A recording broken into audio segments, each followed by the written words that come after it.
திருச்சிற்றம்பலம். ஹர நம பார்வதி பதையே ஹர ஹர மகாதேவா. தென்னாடுடைய சிவனே போற்றி, நாட்டவர்க்கும் நிறைவா போற்றி. திருச்சிற்றம்பலம். நம்பனே நான் முகத்தாய் நாதனே ஞானமூர்த்தி என் பொன்னே ஈசா என்றென்று ஏத்தி ஏசற்று என்றும் பின் பின்னே திரிந்து நாயேன் பேர்த்தினி பிறவா வண்ணம் அன்பனே ஆலவாயில் அப்பனே அருள் செய்யாயே. ஆலவாயில் அப்பனே அருள் செய்யாயே. என்னை நினைந்து அடிமை கொண்டு என்னிடர்கெடுத்து தன்னை நினையத் தருகின்றான். உன்னை விரசு மகிழ் சோலை நாரையூர் முக்கன் அரசு மகிழ் அத்தி முகத்தான். வினை தாம் இவை மும்மலம் இங்கிவை இது சிவம் கருவுறும் உயிர் உண்மை இது என்று காட்டவல்ல குருபரன் நீ அன்றி வேறறியேன் இக்குவலயத்தில். திருவெண்ணை மெய்கண்ட தேவே பஞ்சாக்கர தேசிகனே. திருச்சிற்றம்பலம்.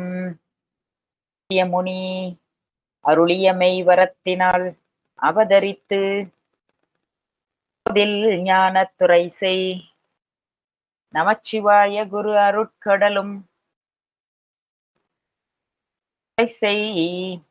நமச்சிவாய குரு அருட்கடலும் வடமொழி தென்மொழி பேர்த்தூய நிறை கடலும் உண்டு புனிதாத்துவித சித்தாந்த நிலவப்பு மேல் மறைமொழிமை சிவஞான பாடியம் செய் தமிழ் வகுத்த யோகி வாழி.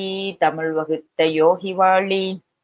சிவஞான பாடியம் செய் தமிழ் வகுத்த யோகி வாழி. திருச்சிற்றம்பலம். எல்லாம் வல்ல அருள்மிகு அங்கேற்கண்ணி சமேத ஆலவாய் சொக்கநாத பெருமான் திருவருளை நினைந்து போற்றுகின்றேன்.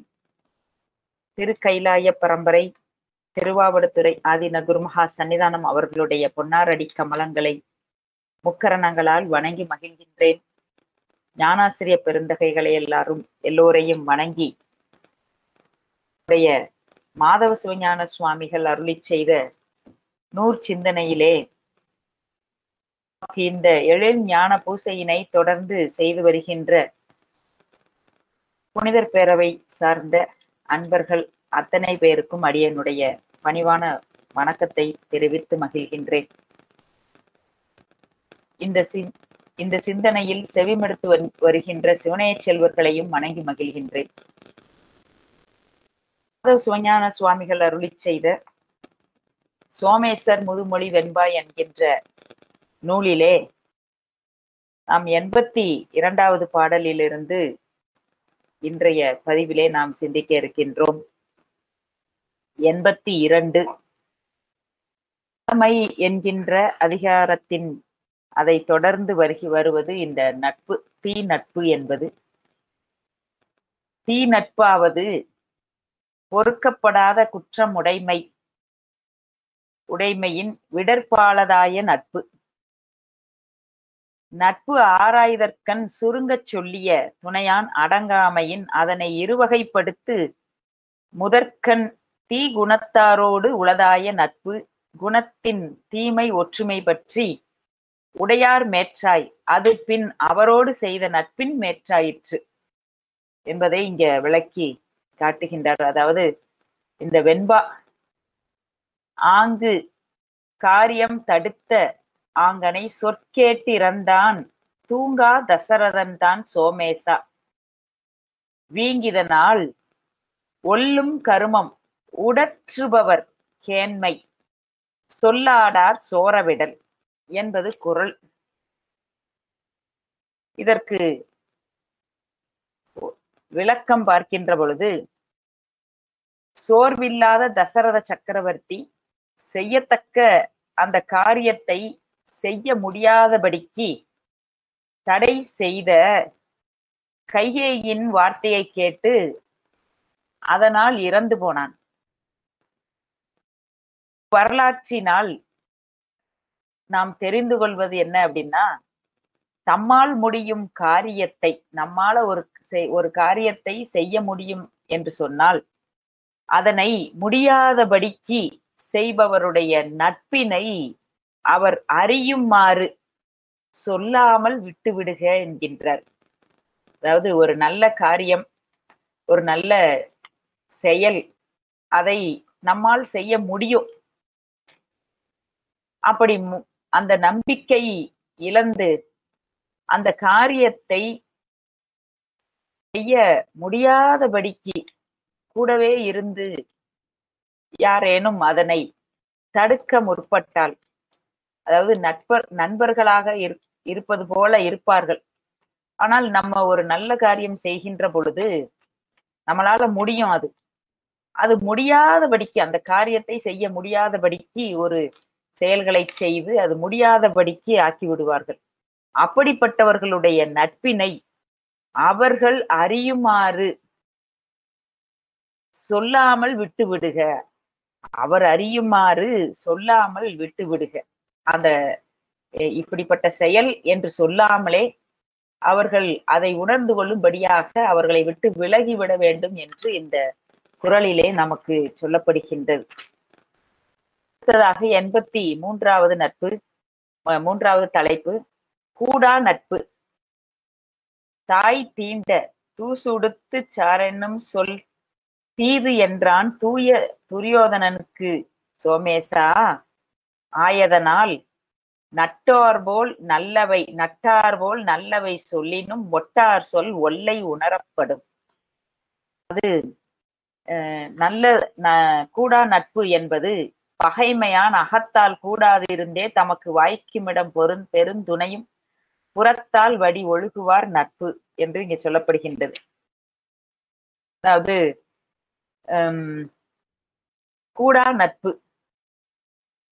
முதல்ல தீ நட்பு சொன்னாரு, இங்க கூடா நட்பு. இதுக்கு ஒரு மகாபாரதத்துல உள்ள ஒரு செய்தியை காட்டி இந்த குறளுக்காக விளக்கத்தை நமக்கு முனிவர் பெருமான் காட்டுகிறார். துரியோதனன், அவனுடைய தாயாகிய அந்த காந்தாரி, இவனுக்கு நன்மை செய்யும் பொருட்டு அவனை நோக்கி ஒரு நாள், நீ உன் உடலெங்கும் நான் தீண்டினால் உன் உடல் வைர உடம்பாக ஆகிவிடும், இது உறுதி என்று உரைக்கின்றாள். அவனும் அதற்கு உடன்பட்டிருக்கின்ற வேளையிலே சகுனி வந்து, அது அடாது, தாயே தீண்டினாலும் ஓர் ஆடையேனும் இன்றி செல்லக்கூடாது என்று சொல்லுகின்றான். அவ்வார்த்தையினை நல்லதாக கொண்டு துரியோதனனும் கோவணம் ஒன்றுடன் செல்லுகின்றான். காந்தாரி அவன் ஆடையுடன் இருப்பதை உணர்ந்து, இனி உன் உடல் வைர உடம்பு ஆதற்கு வழியில்லை என்று கூறிவிடுகின்றாள். இந்த செய்தி மகாபாரத்தில் சொல்லப்படுவது. அதை இங்கே நமக்கு இந்த குறளோடு காட்டி இணைத்து, சோமேசா, துரியோதனனுக்கு தாயாகிய காந்தாரி அன்னையே தீண்டினாலும் ஏதேனும் ஒரு ஆடை உடுத்திச் செல்க என்று கூறிய வார்த்தை தீமை உடையது என்று சகுனி கூறுகின்றான். அதனால் பகை உள்ளம் கொண்டவர்கள் நண்பர்கள் போல நன்மை தரும் சொற்களை சொன்னாலும் பகைவருடைய அச்சொற்கள் நன்மை தர மாட்டாது என்ற உண்மையை சொல்லுகின்ற பொழுதே உணர வேண்டும். அதாவது கூடையே இருந்து அகத்திலே பகைமை கொண்டிருப்பார்கள். அவர்களுடைய சொல் நன்மையே பயப்பது போல இருந்தாலும் அது நமக்கு தீமையை விளைவித்து விடுகின்றது. எனவே அவர்கள் அந்த சொற்களை சொல்லுகின்ற பொழுதே உணர்ந்து அதை தடுக்க வேண்டும் என்று இந்த குறள்ல நமக்கு காட்டுகின்றார். சொற்களை அவற்றின் பயன் நோக்கியே அறிந்து ஒருவருடன் நட்பு செய்தல் வேண்டும். பயன் நோக்கி நட்பு செய்தல் வேண்டும் என்று சொன்னால், அந்த சொற்கள் நமக்கு நன்மை பயப்பது போல இருக்கும், அல்லது ஆறுதலை தருவது போல இருக்கும், அந்த இனிமையான வார்த்தைகள் போல இருக்கும். ஆனா அதனால் என்ன பயன் என்று நாம் சிந்திக்கின்ற பொழுது அது நமக்கு தீமையை தருவதாக இருந்தால் அந்த கணமே அதை விட்டுவிட வேண்டும் என்று நமக்கு கூறப்படுகின்றது. இதைத்தான் நூலாகிய திருக்குறளும் அதற்கு முனிவர் பெருமான் காட்டுகின்ற அந்த மகாபாரத செய்தியை நமக்கு சொல்லப்படுகின்றது. இந்த நீதி நெறி விளக்கம் என்கின்ற ஒரு செயலிலே இனியவர் என் சொல்லினும் இன்சொல்லே இன்னார் கனிமொழியும் கடுவே அனல் கொழுந்தும் வெங்காரம் மெய்தனினும் நோய் தீர்க்கும் மெய்பொடிப்ப சிங்கி குளிர்ந்தும் கொளும் என்ற அந்த பாடல் நமக்கு இந்த கருத்தினை விளக்குகின்றது. அடுத்ததாக 84வது தலைப்புல இருக்கக்கூடிய வெண்பா பேதமை. பேதமை யாவது யாதும் அறியாமை என்பது. இந்த பேதமை என்ற சொல் அறியாமையை குறிக்கும். ஒன்றையும் அறியாமல் இருப்பதுதான் இந்த பேதமை. இதுல சொல்றாரு பாருங்க, அப்படிப்பட்ட அந்த நட்பு அதை சொல்லுகின்ற பொழுது வன் சமணர் தம் பிரிவால் வாகீசர்க்கு இன்பமன்றி துன்பம் என்பதில்லையே சோமேசா, நன்காம் பெரிதினிது பேதையார் கேண்மை பிரிவின் கற்பீழை தருவது ஒன்று இல் என்ற இந்த அற்புதமான ஒரு குறள்.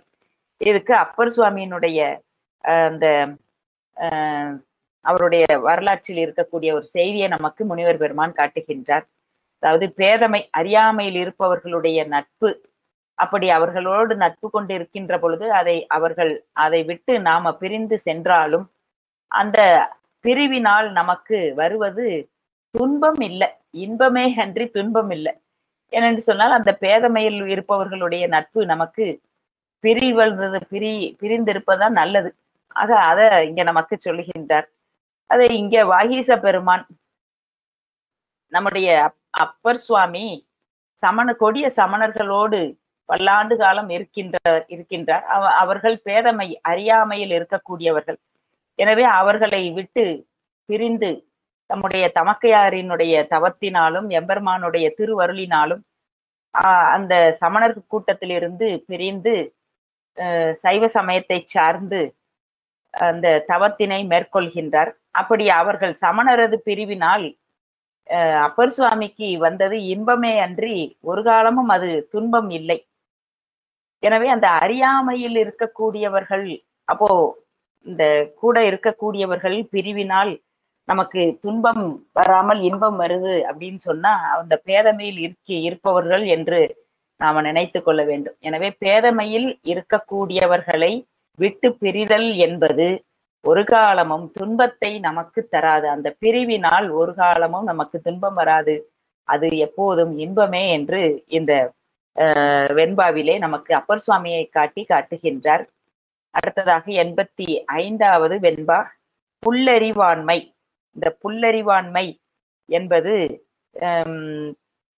சிற்றறிவனாய் இருந்த தன்னை பேரறிவாளனாக நினைத்துக் கொள்வது. அப்படி பேரறிவாளனாக நினைத்து கொண்டு பெரியவர்கள் சொல்லுகின்ற சொல்லை செவிமடுக்காது இருப்பது, அதுதான் புல்லறிவாண்மை என்பது.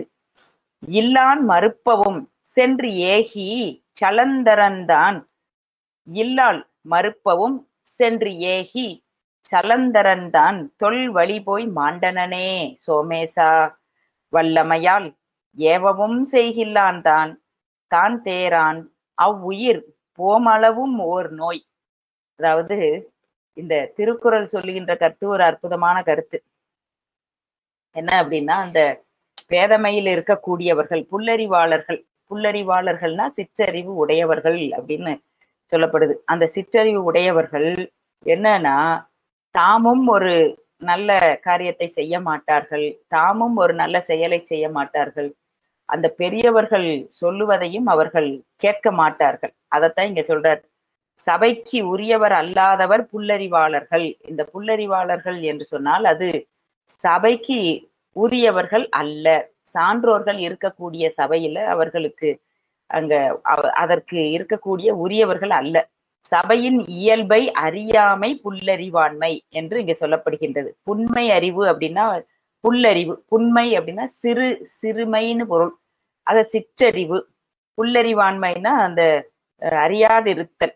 அதான் இங்க சொல்றாங்க, சோமேசா புல்லறிவு பொருந்தியவன். புல்லறிவு அதாவது புன்மை சிறு சிறு சிற்றறிவு உடையவன். இங்க சிறுமை என்பது நுட்பத்தை சொல்லாது, நுண்ணறிவு இல்ல, சிற்றறிவு. அது வேற, இது வேற, இரண்டுக்கும் வேறுபாடு இருக்கு. நுண்ணறிவு என்பது ஆழ்ந்துபட்ட அறிவு. நுட்பம் அது இங்க புண்மை என்பது சிற்றறிவு, அதாவது அறிவில் குறைந்துபட்ட தன்மை. அதைத்தான் இங்க புண்மைன்னு சொல்றாங்க. புல்லறிவு பொருந்தியவன் அறிவுடையோர் கூறும் சொற்களை தன்னை வல்லவனாக கருதி அதை ஏற்க மாட்டான். என்ன பெரியவங்க எவ்வளவு சொன்னாலும் இவங்க என்ன சொல்றது, நம்ம என்ன கேட்கறது அப்படிங்கிற வகையில அவர்கள் பெரியவர்களுடைய சொற்களை ஏற்க மாட்டார்கள். ஏனென்று சொன்னால் தன்னுடைய அறிவையே தன்னையே வெகுவாக மதித்திருப்பவர்கள் அவர்கள்தான் புல்லறிவாளர்கள் என்று சொல்றார். தானாகவும் தெளிவு காண மாட்டான். அவ்வுயிரானது உடம்பிலிருந்து நீங்கும் வரை நோயாக விளங்கும். அப்படிப்பட்டவனுக்கு அப்ப தானாகவும் தெளிவு காண மாட்டான், பிறருடைய அறிவை நோக்கியும் தெளிவு பெற மாட்டான். அப்படிப்பட்டவர்கள் நோயுண்டு இருப்பார்கள் என்று காட்டுகின்றார். நோயுண்டு அதாவது நீங்காத உடம்பில் உயிரானது உடம்பிலிருந்து நீங்கும் வரைக்கும் நோயாக விளங்குபவர்கள் என்று இதற்கு சொல்றார். இதற்கு எடுத்துக்காட்டாக சலந்தரன், அவன் தன்னுடைய மனைவியாகிய பிருந்தை தடுக்கவும் கேளாமல் எம்பெருமானோடு போரிட்டு இறந்து போனான். தன் தொன்மை வழி கெட்டு மாண்டான் என்று இந்த செய்தி நம்ம பார்க்கிறோம். இறைவனுடைய அந்த அட்ட வீரட்ட செயல்ல அந்த சலந்தரனை தடித்ததும் என்ற அந்த செயலும் இருக்கு. ஏன் அந்த சக்கரத்துக்காக அவன் அந்த இறந்துபட்டு போனான். எனவே இவர்களைத்தான் புல்லறிவாளர்கள் என்று நமக்கு சொல்லப்படுகின்றது.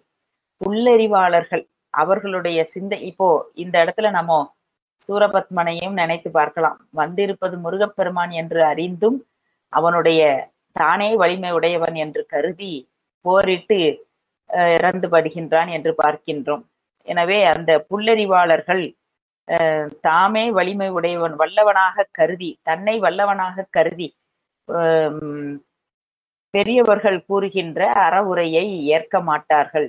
அவர்கள் நோய்பட்டு மாண்டு போவார்கள் என்று அதை சொல்றார். இது அந்த விநாயகர் புராணத்துல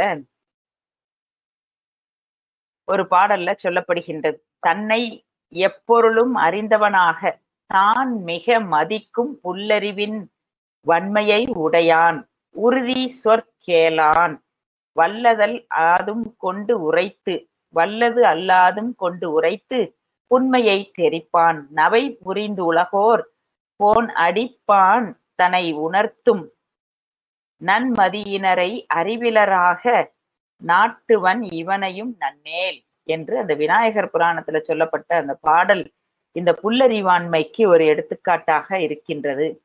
சரி, அடுத்ததாக 86வது வெண்பா. இகல் இகல் இகல் அப்படிங்கிற சொல்லுக்கு தீக்குணம்னு பொருள். தீக்குணம் இகல்லாவது இருவர் தம்முள் பொருது வழிதொலைதற்கு ஏதுவாய மாறுபாடு அப்படின்னு இங்க பொருள் உரையாசிரியர் நமக்கு காட்டி இருக்கின்றார். ஆக இகல் என்ற சொல்லுக்கு தீக்குணம் என்று பொருள். இந்த வெண்பா பார்க்கலாம். எத்திரத்தும் கெட்டான் இகலால் சுயோதனன் சீர். சுயோதனன் அப்படின்னா அந்த துரியோதனன், தூய துரியோதனன். அவன் தூய அறிவுடையவன் தான். ஆனா அவனுடைய சுற்றம், அவன் இருக்கக்கூடிய அந்த அவனை சுற்றி இருப்பவர்களினுடைய நட்பு பகை, இது புல்லறிவாளர்களுடைய தொடர்பு, இதனால்தான் அவன் கெட்டு போயிட்டான். அததான் இங்க சொல்றார். எத்திரத்தும் கெட்டான் இகலால் சுயோதனன் சீர் துய்த்தனன் நட்பால் தருமன் சோமேசா மொய்த்த இகலான் மின்னாத எல்லாம் நகலானா நன்னயம் என்னும் செருக்கு என்ற குறள். இதுல சோமேசா, இந்த பகை ஒன்றாலே தீயனவெல்லாம் உண்டாகும். ஒரு பகை உணர்வு உடையவரோடு இருக்கின்ற பொழுது அந்த நட்பு காரணமாக வருவது எல்லாமே நமக்கு தீயனவாகத்தான் இருக்கின்றது.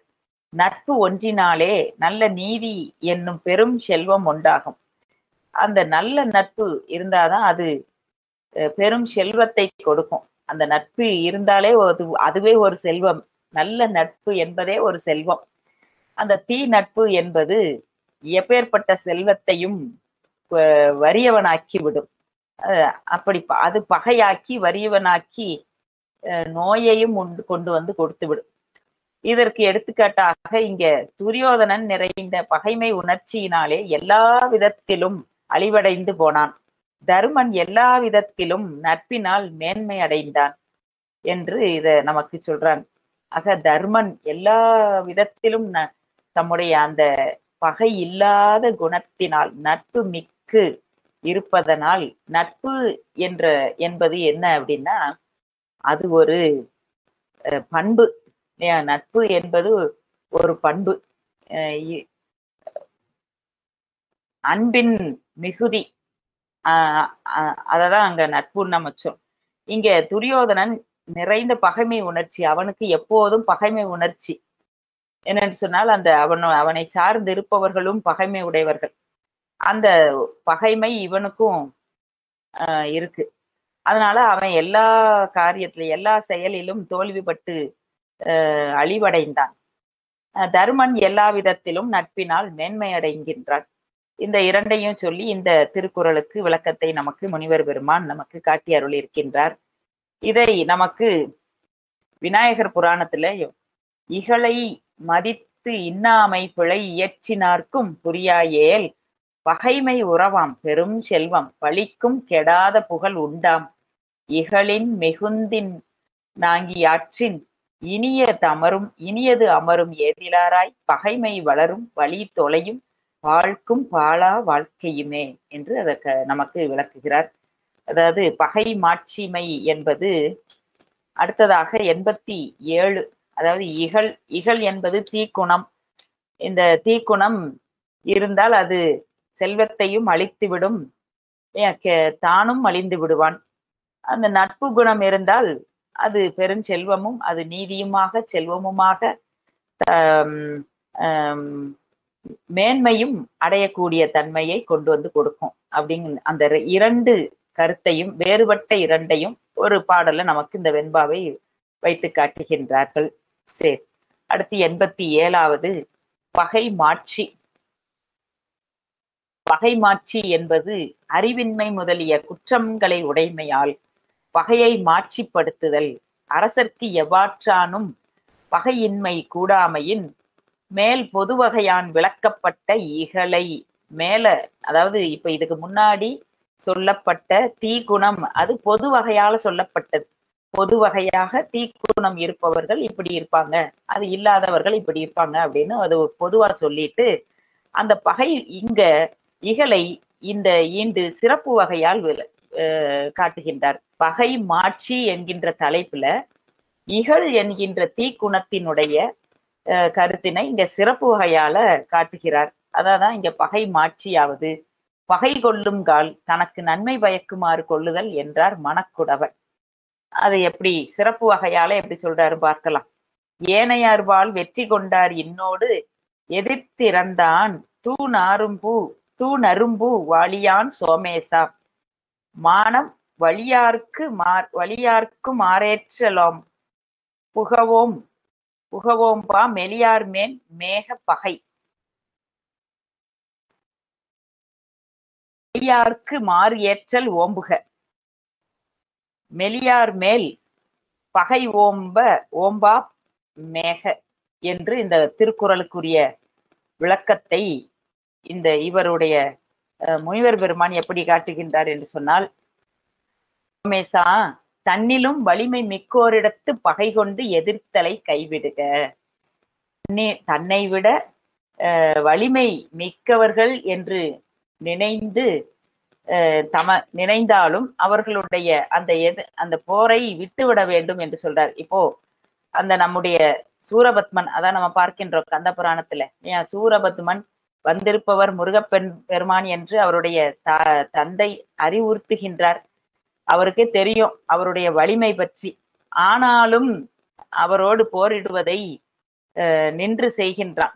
அதுதான் இங்க சொல்றார், சோமேசா தன்னிலும் வலிமை மிக்கோரிடத்து பகை கொண்டு எதிர்த்து நிற்பதை கைவிடுதல் வேண்டும். அதுதான் அழகு அரசனுக்கு அப்படின்னு சொல்றார். தன்னினும் மெலியாரிடத்து பகையாதலை தவிராது விரும்ப, தன்னை விட மெலியாரிடத்து அந்த வைத்துக் கொள்ளலாம். இந்த தூய நன்மனமுடைய மலர் அம்புகளை உடைய மதனவேல் மற்ற எல்லோரிடத்தும் வெற்றி கொண்டான். அந்த மன்மதன் அவன் எல்லோரிடத்தும் வெற்றி கொண்டான். ஆனா நிறைவுல தன்னுடைய இறைவன் பெருமானிடத்து எதிர்த்து நின்று இறந்துபட்டானே, அவருடைய தீப்பொறி நெற்றிக்கண் பொறியினால் இறந்துபட்டு போய்விட்டானே, அத அங்க சொல்றார். ஆக இந்த இகல் என்பது தீக்குணம்னு அதை காட்டினார்.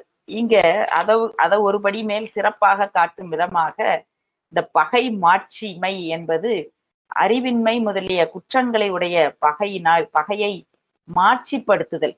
அதாவது தம்முடைய வலிமையை தமக்கு தெரியும், நமக்கு எவ்வளவு முடியுங்கிறது நமக்கு தெரியும் இல்லையா? அப்ப அதை அந்த அளவிற்கு தான் அந்த செயல் இருக்கணும். நம்முடைய வலிமையை நம்முடைய வலிமை இத்தகையது என்று இருந்தோம். தம்மை விட வலிமையானவன் போருக்கு வந்தால் அப்படி அவனோடு போர் செய்வதை செய்யக்கூடாது அப்படிங்கிறத இங்க சொல்றாரு. வலியார், அந்த வலியாருக்கு தன்னிலும் வலிமை மிக்கோரிடத்து பகை கொண்டு எதிர்த்தலை கைவிடுக அப்படின்னு அதை சொல்றார். இது நம்ம புராணங்கள்ல எத்தனையோ இடங்களில் நாம பார்க்கின்றோம். நம்ம அருளாளர்கள்லையும் நாயன்மார்களுடைய வரலாற்றிலும் பார்க்கின்றோம். அந்த புகழ்ச்சோழர் நாயனார் அவருடைய வரலாற்றிலும் பார்க்கின்றோம். வலிமையாரிடத்து பகை போர் செய்வதை தடுத்து விட வேண்டும் என்ற அந்த பகை மாட்சிமையை இங்க சொல்லுகின்றார். இது இந்த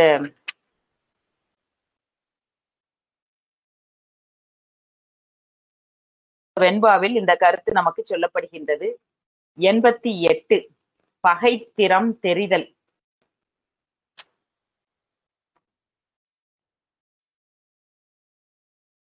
பகைத்திறம் தெரிதலாவது மானாத பகையை ஆக்குதல் குற்றமும் முன்னாகி நின்ற பகையில் நட்பாக்கற்பாலதும் நொதுமலாக்கற்பாலதும் அவற்றின்கண் செய்வதும் ஏனை கலைதற்பாலதன் கண் செய்வனவும் கலையும் பருவமும் களையாக்கால் படும் இழுக்கும் என்று இத்திறங்களை ஆராய்தல். அதாவது இந்த வெண்பாவை பார்த்தாதான் இந்த இதுக்குரிய பொருள் நமக்கு விளங்கும். பகைத்திறம் தெரிதல் இந்த 88வது குறள். நந்தி களம்பகத்தான் மாண்ட கதை நாடு அறியும் சுந்தரம் சேர் தென்குலத்தூர் சோமேசா சந்ததமும் வில்லேர் உழவர் பகைகொளினும் கொல்லற்க சொல்லேர் உழவர் பகை என்ற இந்த அற்புதமான ஒரு குறளுக்கு இங்க நமக்கு ஒரு செய்தி எங்க நமக்கு சொல்றார். அதாவது வீரர் பகை எதிர்த்து போராடும் ஆதலின் அதனின்று தப்பி உய்யலாம். புலவர் பகை இருந்த இடம் பெயராதே எல்லோரையும் இயக்குவிப்பது. எனவே தப்பவே முடியாது. ஆதலால் அதனை கொல்லற்க என்று சொல்றார். நந்தி பல்லவ வம்சத்து அரசர்களில் ஒருவன். இந்த பல்லவ வம்சத்து அரசர்களில் ஒருவன் நந்தி என்பவன். பல்லவ அரசர்கள் கிபி 200 900 வரை ஆட்சி புரிந்தார்கள். அந்த சமயம் நந்திவர்மன் காலமாய்விட அவன் மகனாகிய நந்தி போத்தரையன் பட்டத்துக்கு வருகின்றான். இவன் பட்டத்திற்கு வந்தவுடனே பாண்டியரின் ஆதிக்கத்தை தொலைத்து விட வேண்டும் என்று எண்ணுகின்றான். வரகுண பாண்டியன் மேல் படையெடுத்து சென்று காஞ்சிபுரத்துக்கு தெற்கே உள்ள 30 மைல் தொலைவில் உள்ள வந்தவாசி தாலுக்காவில் உள்ள தெல்லாறு என்கின்ற இடத்தில் சந்தித்து கடும் போர் புரிந்து வெற்றி பெற்றான். அது முதல் இவனுக்கு தெல்லாதெறிந்த நந்தி என்ற பெயர் வழங்குவதாக இருந்தது. பின்பு இவன் அந்த வரகுணனை பின்தொடர்ந்து பல்வேறு இடங்களிலும் பொழுது வெற்றி பெற்றான். சோநாடு முழுவதும் தன் வசமாக்கிக் கொண்டான். அவ்வாறு இவன் பெற்ற இடங்கள் என்று இங்க சொல்றாங்க. பழையாறு, வெள்ளாறு, கடம்பூர், குறுக்கோட்டை, வெறியலூர், தொண்டி இதையெல்லாம் வெற்றி கொள்கின்றான். இதனை அந்த நந்தி கலம்பகம் நமக்கு காட்டுகின்றது. தமிழ் மூவேந்தரையும் ஒரு காலத்தில் இவன் வென்றதாகவும் இவன் தம்பிமார்களே ஒரு சமயம் வேறு பல வீரர்களை இவன் மேல் ஏவி பொருது தோற்றதாகவும் கலம்பகச் செயல்கள் காட்டுகின்றது. இந்த நூற்செயலால் குறிக்கப்படும் கதை கதைக்கு ஏற்ப கலம்பக பாட்டுகள் பலவற்றிலும் வசை சொற்கள் போன்ற சொற்கள் காணப்படுகின்றது. இந்த நந்திவர்ம பல்லவன்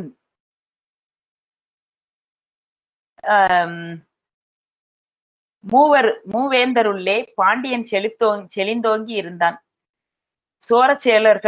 சேர சோழர்கள் இருவரும் பாண்டியருக்கு உட்பட்டிருந்தனர். பாண்டியர்களுக்கும் பல்லவர்களுக்கும் அடிக்கடி போர் நிகழ்ந்து கொண்டிருந்தது.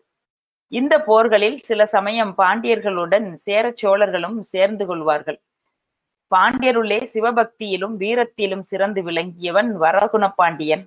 பல்லவர் ஆட்சியிலிருந்து தொண்டை நாட்டின் மீது படையெடுத்து வந்து அந்த நந்தி போத்தரையன் தந்தையாகிய நந்திவர்மனை வென்று பெண்ணையாற்றின் கரையில் உள்ள அரைசூரில் சில காலம் வீற்றிருந்தான். இது ஒரு வரலாற்று செய்தி. இதை வைத்து நமக்கு இங்க என்ன விளக்குகின்றார் என்று சொன்னால், இந்த கலம்பகம் காட்டுகின்றது நச்சு சொற்கள் என்று விளக்கப்பட்டவற்றையும் பெய்து அவன் கேட்குமாறு பாடுகின்றான். நந்தி மன்னன் இலக்கிய சுவையிலும் மொழி இன்பத்திலும் ஈடுபட்டு தனக்கு அழிவு வரும் என்று அறிந்தும் அந்த கலம்பகத்தை கேட்டு இறுதியில் மாண்டு போனான் என்பர். அதாவது இங்க இந்த நந்திவர்மனுடைய வரலாறு எதை காட்டுது அப்படின்னா, அழகு விளங்கும் இந்த பாட்டு இந்த வெண்பாவோடு சேர்த்து பார்க்கின்ற பொழுது, தென்குளத்தூரில் எழுந்தள்ளி இருக்கக்கூடிய சோமேச பெருமானே, ஒருவன் எப்போதும் வில்லை ஏறாக உடைய உழவரோடு பகை கொண்டானாயினும் சொல்லை ஏறாக உடைய உழவரோடு பகை கொள்ளாது ஒழிக.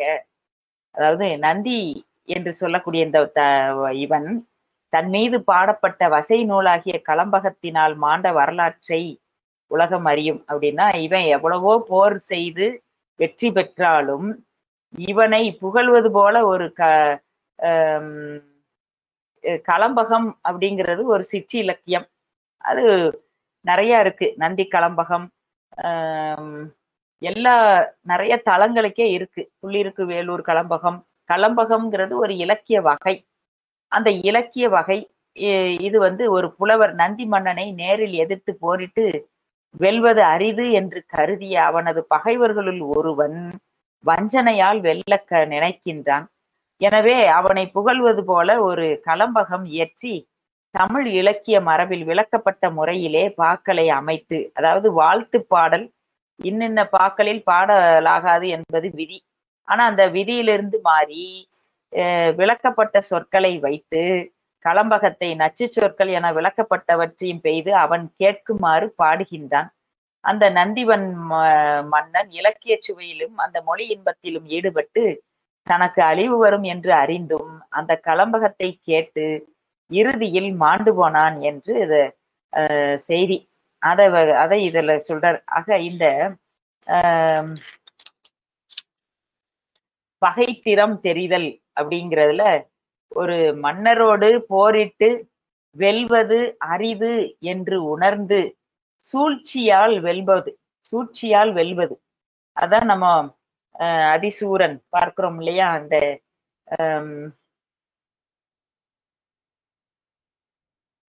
நாயன்மார்கள் புராணத்திலே அந்த அதிசூரன் இவரை வெல்ல முடியாது என்று சொல்லி திருநீறு அணிந்து கொண்டு வந்து நிற்கின்றானே. 2 இடங்கள்ல நம்ம அதை பார்க்கின்றோம். அதுபோல அந்த பகை திறம் தெரிந்து இருக்கின்ற செய்தியை இங்கே நமக்கு முனிவர் பெருமான் இத நமக்கு காட்டுகின்றார். அடுத்ததாக உட்பகை 89. மாற்றார் முடியும் வளமையும் கொண்டு ஏக நலம் தோற்றான் வழுதி மகன் சோமேசா வாற்றலிலா எட்பக வண்ண சிறுமைத்தேயாயினும் முற்பகை உள்ளதாம் கேடு என்று இந்த சோமேசா, ஒரு அரசனுக்கு இருக்கும் உட்பகையானது வலிமையின்றி எள்ளின் பிளவை ஒத்த சிறுமையுடையதாக இருக்கலாம். ஆனால் பெருமையெல்லாம் அழிய வரும்படியான கேடு அதனகத்தே உள்ளது என்று வீரபாண்டியன் மகன் பகைவர்கள் தனது மணிமுடியையும் செல்வத்தையும் கவர்ந்து கொண்டு செல்வச் சிறப்பை இழந்து நின்றான் என்ற அந்த செய்தியை சொல்லி இங்க விளக்குகின்றார். அதாவது ஒரு அரசனுக்கு எவ்வளவோ பெருமை இருக்கலாம், ஆனாலும் எத்துணை பெரியதாக கேடு தனக்கு எல்லை வருந்துணையும் எத்துணையும் சிறிதாக உட்பகை உள்ளே அடங்கி இருந்தால் வெளிப்பட்டு நிற்கும். எவ்வளவு பெருமை இருந்தாலும் அங்க உட்பகை ஒரு எல்லில பாதி இருந்தா கூட அது அத்தனை பெருமையையும் அழித்து விடுமா. அதான் இங்க சொல்றாரு. வீரபாண்டியன் என்னும் மன்னன், அவனுடைய பட்டத்து அரசி, அவள் பல விரதங்களை மேற்கொண்டு சுந்தரேச பெருமான் திருவருளால் ஒரு புதல்வனை பெறுகின்றார். பெற்ற சில நாட்களில் வீரபாண்டியன் கானகத்தில் வேட்டைக்கு செல்லும் பொழுது ஒரு புலியால் தாக்கப்பட்டு உயிரிழந்து விடுகின்றான். இதனை அறிந்து வீரபாண்டியனது காமக்கிழத்தியராகிய மைந்தர்கள் எல்லோரும் கலர்ந்திருக்கும் சமயம், அப்படிப்பட்ட சமயம் பார்த்து கருவூலத்தில் உள்ள செல்வத்தையும் மணிமகடத்தையும் கவர்ந்து சென்று விட்டார்கள். மந்திரிமார்கள் அரசனுக்கு அரசியிடம் பிறந்த குலமகனை கொண்டு இறுதி கடன்களை செய்வித்த பின்பு அவனுக்கு முடிசூட்ட கருதி கருவூலத்தை திறந்து பார்த்தனர். மணிமுடியும் செல்வமும் கொள்ளை போய்விட்டதை அறிந்து திகைக்கின்றார். வேறு முடி அமைத்தற்கு ஏற்ற மாணிக்கம் இல்லையே என்று வருந்துகின்றார். பின்பு சிவபெருமானே வணிகராய் வந்து வேண்டும் அளவு அந்த ரத்தினங்களை அருள வீரபாண்டியனின் குலமகன் அரசேற்கிறான். குலசேகர பாண்டியன் அரசேற்றான். இது திருவிளையாடல் புராணத்தில் சொல்லப்பட்ட ஒரு புராணம். அதை இங்க காட்டி உட்பகை ஆக ஒரு அரசனுக்கு ஏதேனும் உட்பகை அது சிறிதளவே இருந்தாலும் அது அவன் பெற்ற செல்வத்தையும் பெருமையையும் அழித்து விடும் என்று அந்த கருத்தினை விளக்குவதற்கு இங்க திருவிளையாடல் புராணத்துல வரக்கூடிய அந்த செய்தி, இறைவன் அந்த மாணிக்கமிற்ற லீலை என்ற அந்த படலத்தை காட்டி இங்க முனிவர் பெருமான் நமக்கு காட்டுகின்றார்.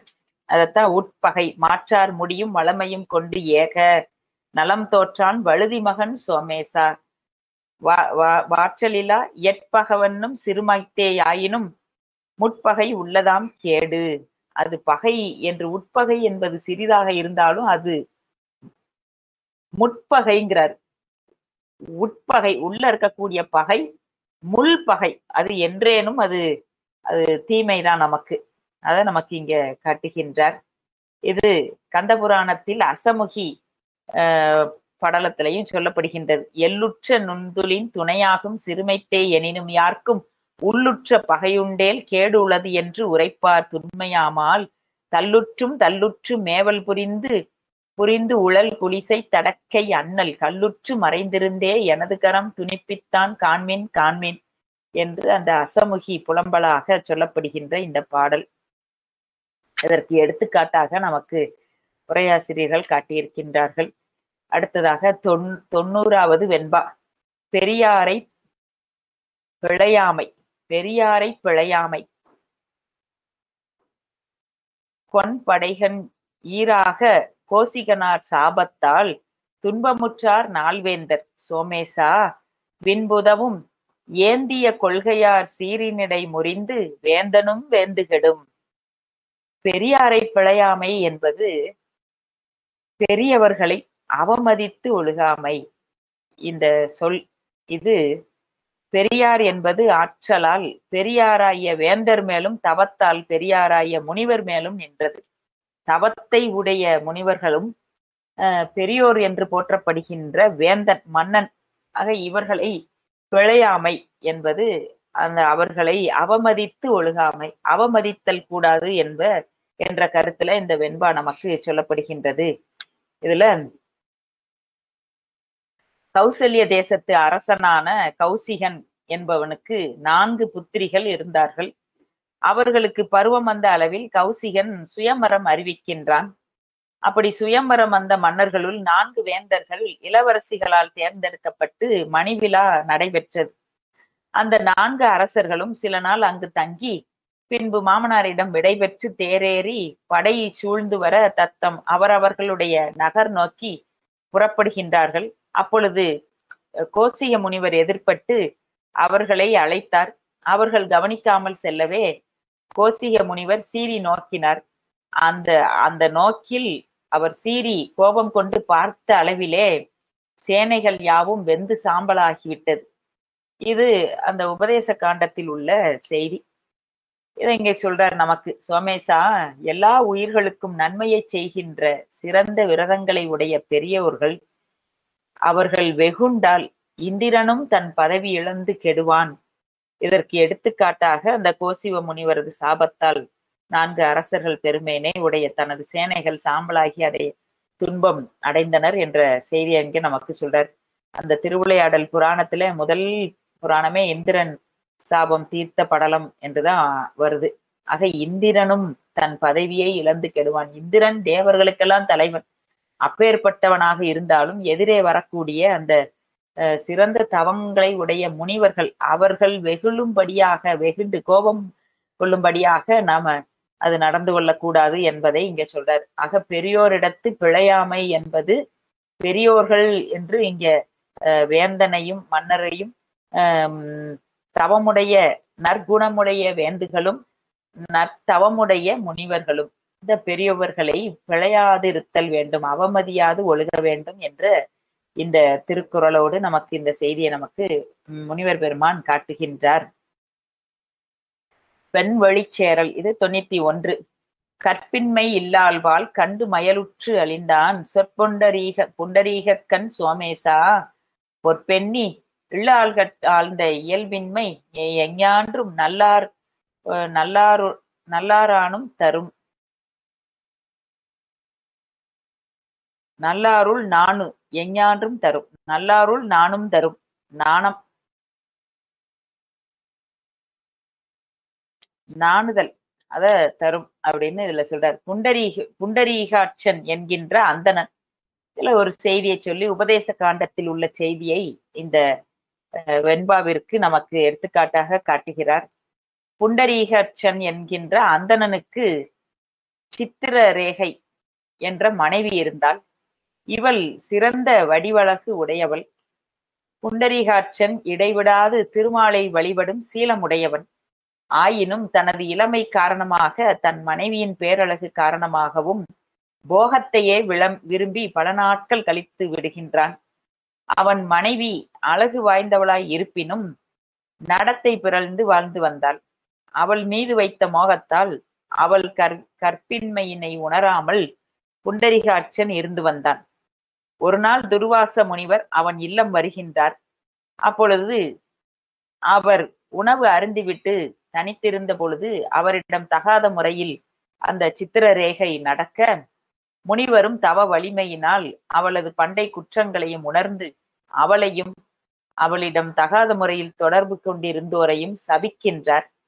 தன் மனைவியின் வழியில் அஞ்சி ஒழுகிய புண்டரீகாட்சனையும் இகழ்ந்துரைத்து சபிக்கின்றார் என்ற ஒரு செய்தி. ஆக இது பெண் வழிச்சேரல் என்கின்ற தலைப்பில் சொல்லப்பட்டது. சோமேசா, ஒருவன் தன் மனைவியிடம் தாழ்ந்து நடப்பதற்கு காரணமான அச்ச உணர்வு அந்த நல்லோரிடத்திலும் அவன் செல்லும் பொழுது அவனுக்கு நாணி வருந்த வேண்டிய நிலையினை ஏற்படுத்தும். புகழை உடைய புண்டரீகாட்சன் என்னும் வைணவ அந்தணன் தன் மனைவியிடம் கற்பின்மையை அறிந்திருந்தும் அவள் அழகை கண்டு மயங்கி காமத்தால் அழிந்துபட்டான் என்ற இந்த செய்தியை நமக்கு இந்த வெண்பா மூலம் நமக்கு விளக்கி காட்டுகின்றார்.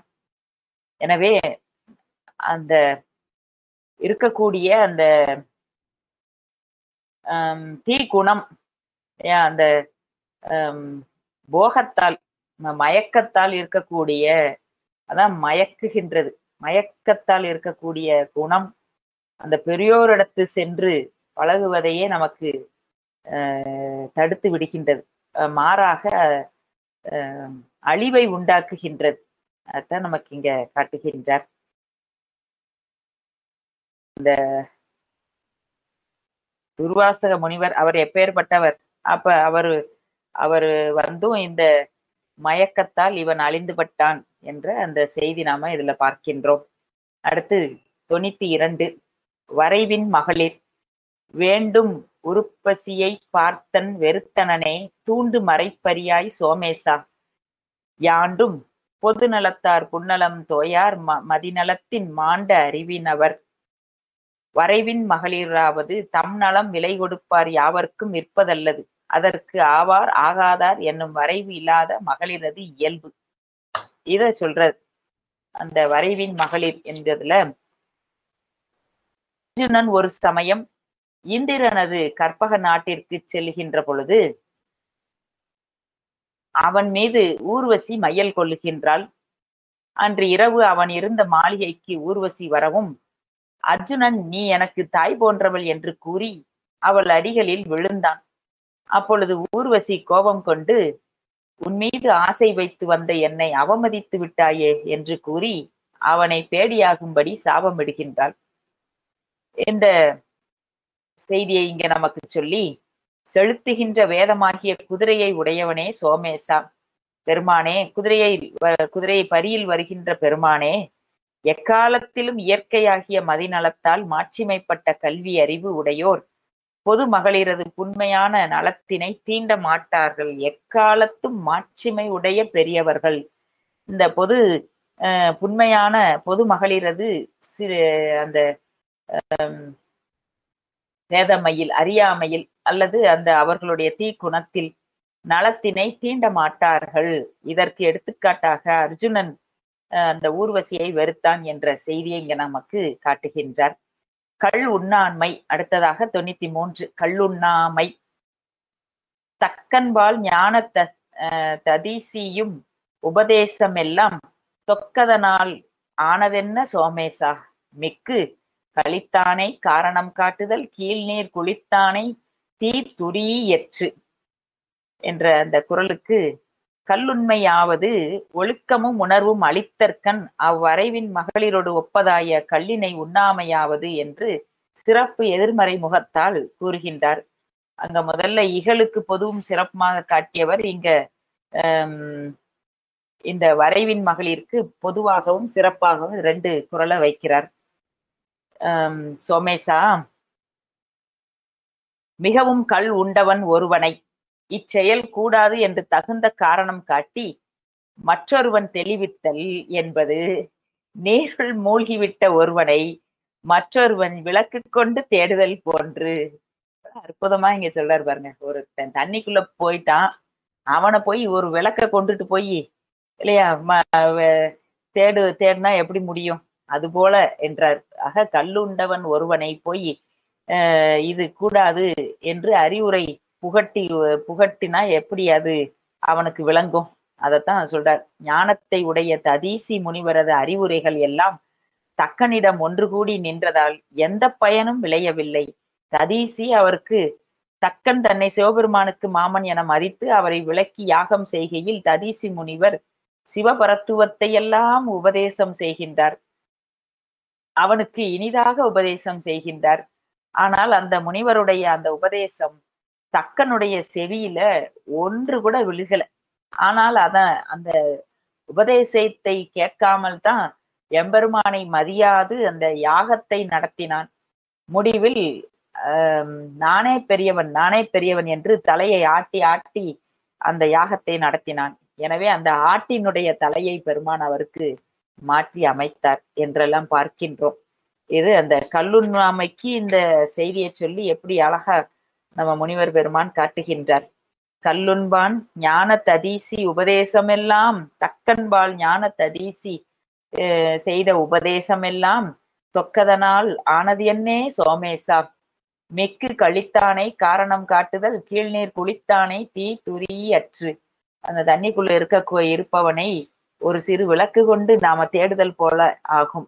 இப்படி மயக்கத்தில் இருப்பவர்களுக்கு செய்கின்ற அறிவுரைகள் இது. இந்த கல்லுண்மைக்கும் சரி, அதற்கு முன்னால் சொல்லப்பட்ட அந்த வரைவின் மகளிர், அந்த அர்ஜுனன் ஊர்வசியை கண்டு அந்த அதை விடுத்தான் அல்லவா, அது அவனுடைய மாட்சிமை. ஆக மாட்சிமை உடைய பெரியவர்கள் இந்த மயக்கத்தில் பட்டு போக மாட்டார்கள். உண்மை அறிவு உடைய அந்த தக்கன் வேள்வி செய்து மாண்டுபட்டான். அவன் செய்தது எப்பேற்பட்டது, வேள்வி பெரியது. ஆனாலும் அதற்கு அவனுக்கு அந்த பயன் கிடைக்கவில்லை. ஏனென்று சொன்னால் அந்த எம்பெருமானை நினையாது திருவருளை உணராது செய்த செயல் அது. எப்பேற்பட்டதானாலும் அதற்கு தண்டனையும். ஆக எம்பெருமானை நினைந்து செய்கின்ற சிறு செயலானாலும் அதற்கு பயனும் நம்ம பார்க்கிறோம். நம்ம சிபிஆர் நூல்ல எல்லாம் சொல்லப்பட்டிருக்கின்றது. எம்பெருமானை நினைந்து செய்கின்ற செயல்கள் எல்லாமே அது சிவபுண்ணியம், அவனை மறந்து செய்கின்ற எல்லாமே அது அவபுண்ணியம். அது அவர்களுக்கே அது அழிவாக வந்து முடிந்துவிடும். அடுத்ததாக 94 அது சூது என்கின்ற தலைப்பில சொல்லப்பட்ட வெண்பா. முற்பணையத்தார் பின்னும் ஊண்டு இழந்தார் சூதரோடு சொற்படும் சூத ஆடினார் சோமேசா அற்பமாம் ஒன்றெய்தி நூறிழக்கும் சூதற்கு உண்டாம்கொள் நன்றெய்தி வாழ்வதோர் ஆறு. இதுல இந்த சூது என்பது கல்லுண்டுதல் போல அறம்பொருள் இன்பங்கட்கு இடையீடாகிய சூதாடலும் அதனால் பிணி உழத்தலும் பொல்லாததாம்.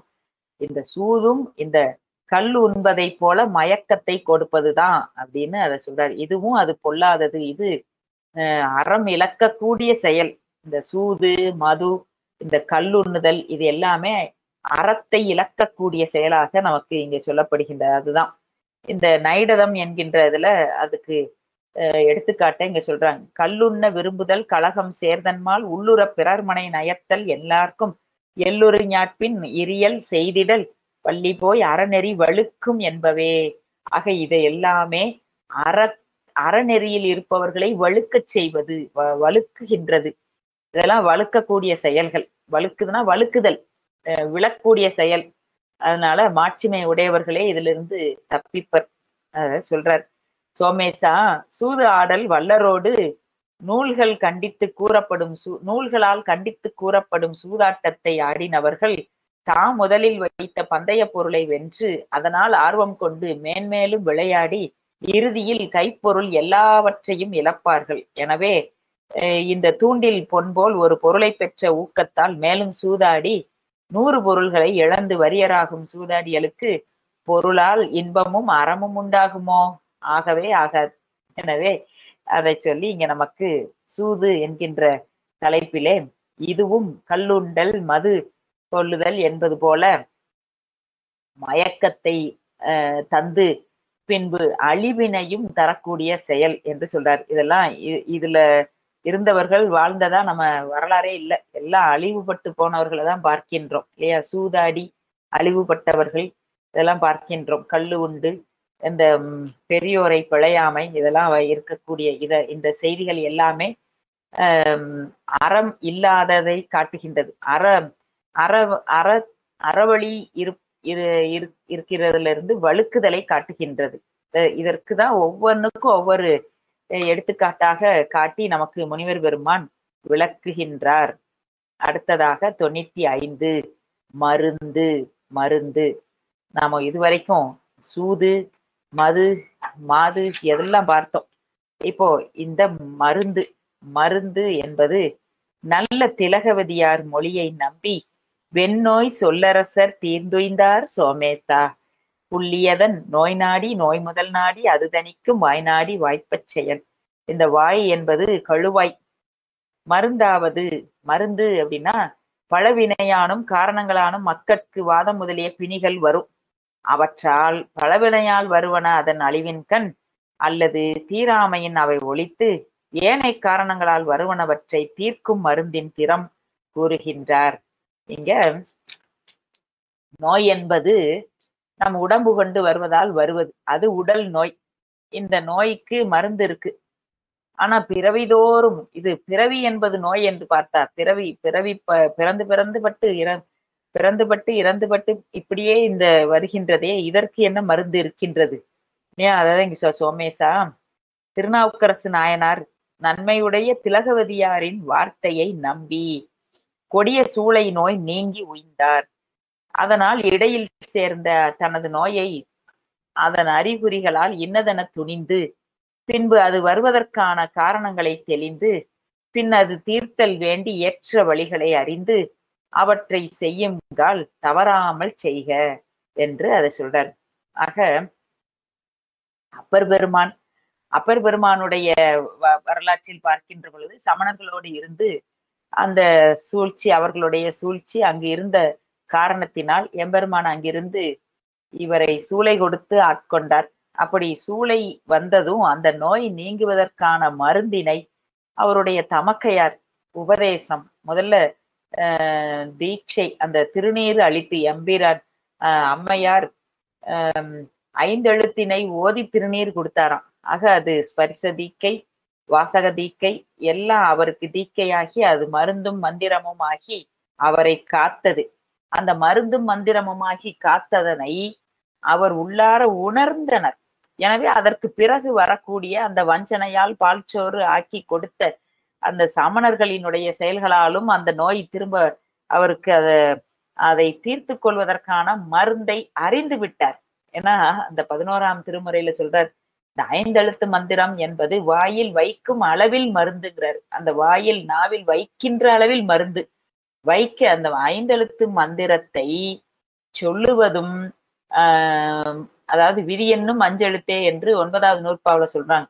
ஆக முறைப்படி வாயில் வைக்கின்ற அளவில் அது மருந்தாக நமக்கு நோயை தீர்க்கின்றது. இந்த உடம்புபட்ட நோயும் உயிர்பட்ட நோயும் தீர்ப்பது இந்த 5 எழுத்தே. அதை உணர்பவர்கள் உணர்வார்கள், அப்பர் சுவாமி போல. ஆக அதனால் உணர்ந்தவனாலதான் கல்லில் கட்டி கடலில் எரிந்த பொழுதிலும் நற்றுணையாவது நமச்சிவாயவே என்று அதுல இருந்து கூட அவரால் எழுந்து வர முடிந்தது.